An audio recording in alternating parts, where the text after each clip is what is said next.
Hello friends, how are you? I hope you may fine now. This is Chandrakant. Welcome back to my YouTube channel Either Chandrakant Art.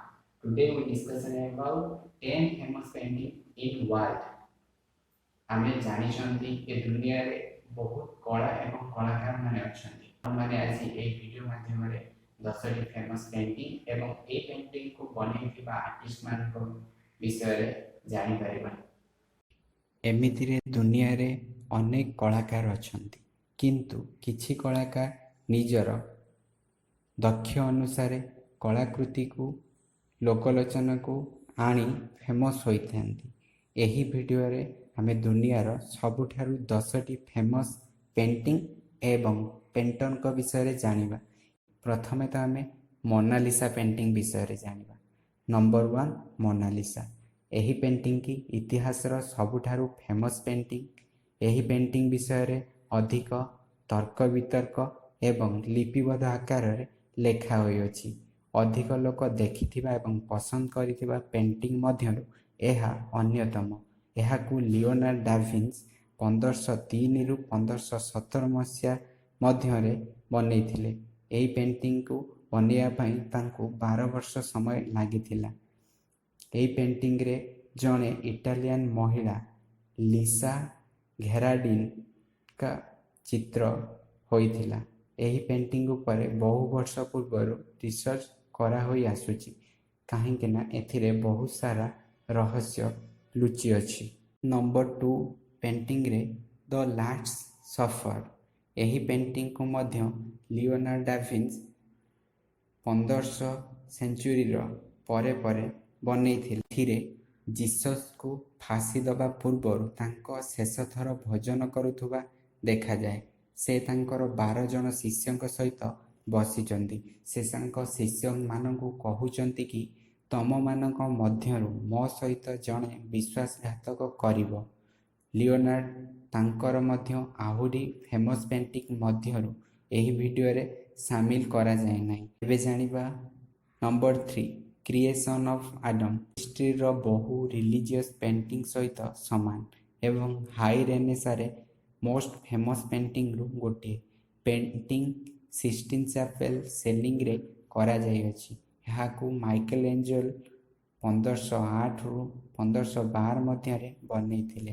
ପେଣ୍ଟିଂରେ ଦେଖାଉଛନ୍ତି ଯେ Bible କାହାଣୀ ଅନୁସାରେ କେମିତି ଗଡ୍ ଆଡମ୍ଙ୍କୁ ସୃଷ୍ଟି କରିଥିଲେ। Bible ଅନୁସାରେ ଆଡମ୍ଙ୍କୁ ଦୁନିଆର ପ୍ରଥମ ମନୁଷ୍ୟ ମାନିଥାନ୍ତି। Number 4 the starry night. ଏହି ପେଣ୍ଟିଂ ଡଚ୍ର famous painter Vincent van Gogh 1899 ମସିହାରେ ଏହି ପେଣ୍ଟିଂକୁ ବନେଇଥିଲେ। ଚିତ୍ରକର ଯେତେବେଳେ ପ୍ଲାନେଟୋରିୟମରେ ରହୁଥିଲେ, ଦିନେ ତାଙ୍କ ଝରକାରୁ ଯେଉଁ ଦୃଶ୍ୟ ଦେଖିଥିଲେ, ସେହି ଦୃଶ୍ୟକୁ ସେହି ପେଣ୍ଟିଂରେ ବନେଇଥିଲେ। ଏହି ପେଣ୍ଟିଂକୁ ନ୍ୟୁୟର୍କ ମଡର୍ନ ଆର୍ଟ ମ୍ୟୁଜିୟମରେ ରଖାଯାଇଛି। ଏବେ 5 number painting ଗର୍ନିକା।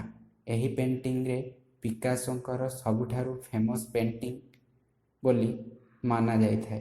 Painting ସ୍ପେନିଶର civil war ଦ୍ୱାରା ତାଙ୍କର ଗର୍ନିକା ସହରର ପବ୍ଲିକକୁ ଦର୍ଶାଉଛି। ପେଣ୍ଟିଂରେ ଲୋକମାନଙ୍କର ଭାଉଲେନ୍ସ, ଲୋକମାନଙ୍କର ପଶୁମାନଙ୍କ ଭଳି ବିହେଭିୟର ବିଷୟରେ ଦର୍ଶାଯାଇଛି। 1937ରେ ସ୍ପେନ୍ସ ସିଭିଲ ୱାର୍ ଦ୍ୱାରା ପିକାସୋ ଏହି ପେଣ୍ଟିଂ ବନେଇଥିଲେ। ଏହି ପେଣ୍ଟିଂ ହିଷ୍ଟ୍ରିରେ ମୋଷ୍ଟ ଆଣ୍ଟି-ୱାର୍ ପେଣ୍ଟିଂ ଭଳି ମାନିଥାନ୍ତି। ଏହି ପେଣ୍ଟିଂ ମ୍ୟୁଜିଓ ରେନିଆ ସୋଫିଆ ନ୍ୟାସନାଲ ମ୍ୟୁଜିୟମରେ ରଖାଯାଇଛି। ନମ୍ବର 6 ଅଲମ୍ପିଆ। ପେଣ୍ଟିଂରେ ବିଛଣାରେ ଶୋଇଥିବା ଏକ ଉଲଗ୍ନ ନାରୀକୁ ଦେଖାଯାଇଛି, ଯାହାର ନାମ ଅଲମ୍ପିଆ। ତାଙ୍କର ଚାକର ତାଙ୍କୁ ଫୁଲତୋଡ଼ା ଦେବାରେ ସେଠି ଛିଡ଼ା ହୋଇଛନ୍ତି, ଯେଉଁଟାକି ଅନ୍ୟ କେହି ତାଙ୍କୁ ଫୁଲତୋଡ଼ା ଦେଇଛନ୍ତି। ପେଣ୍ଟିଂକୁ 1865ରେ ପରିଦର୍ଶିତ କରାଯାଇଥିଲା। ପେଣ୍ଟିଂକୁ ନେଇ ବହୁ କଣ୍ଟ୍ରୋଭର୍ସି ହୋଇଥିଲା। ଏହି ସମୟରେ ଯେଉଁ କଥା ଦର୍ଶକଙ୍କୁ ଦ୍ୱନ୍ଦ୍ୱରେ ପକାଉଥିଲା, ତାହା ଅଲମ୍ପିଆଙ୍କର ନ୍ୟୁଡିଟି ନୁହେଁ, ବରଂ ସେଠି କିଛି ଏମିତି ସବଜେକ୍ଟ ଅଛି ବା ଏମିତି ଜିନିଷ ଅଛି, ଯେମିତିକି ସେ ନିଜର ପ୍ରଷ୍ଟିଚ୍ୟୁଟ୍ रूप भली दर्शकों को जना जाउथला। एई पेंटिंग को एडवर्ड मोनेट 1863 रे बनैथिले। पेंटिंग टी बहुत कंट्रोवर्सी होइथिबारु यह नाम करथिला। एही पेंटिंग पेरिस रे म्यूज डी ओर्से आर्ट म्यूजियम रे रखा जाइछि। 7 number painting the persistence of memory. एही पेंटिंग को 1971 रे स्पेनिश रो पेंटर साल्वाडोर ने बनैथिले। एहाकू इतिहासर सबुठारु गोटिए फाइनेस्ट आर्टवर्क भावे मानिथांती। पेंटिंग रे घंटा गुड़िक किपरि तरଳି जाउछि ताहा देखाउछि। पेंटिंग रो उद्देश्य होछि लोक मानकर ध्यान को जीवन एवं समय आड़क नहीं जाउछि। एहा मध्य कुआ जाई थाए कि एही पेंटिंग साइंटिस्ट आइंस्टाइन को थ्योरी ऑफ रिलेटिविटी इंस्पायर थिले। एही पेंटिंग न्यूयॉर्क रे म्यूजियम ऑफ मॉडर्न आर्ट रे रखा जाइछि। Number 8 the scream. एहाकू नॉर्वेर पेंटर एडवर्ड मंच 1893 रे बनैथिले।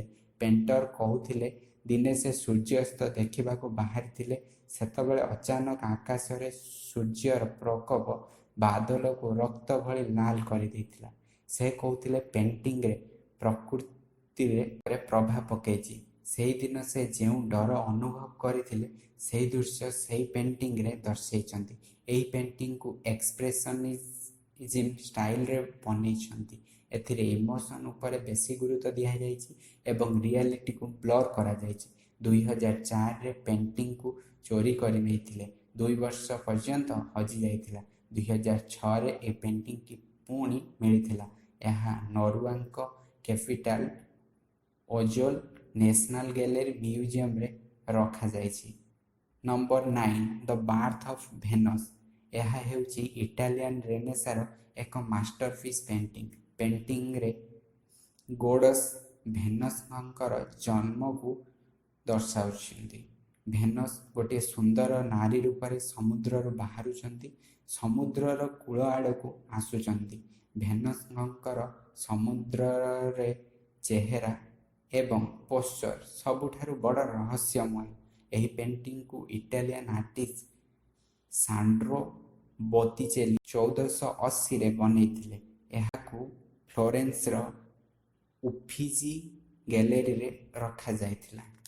Number 10 the school of Athens.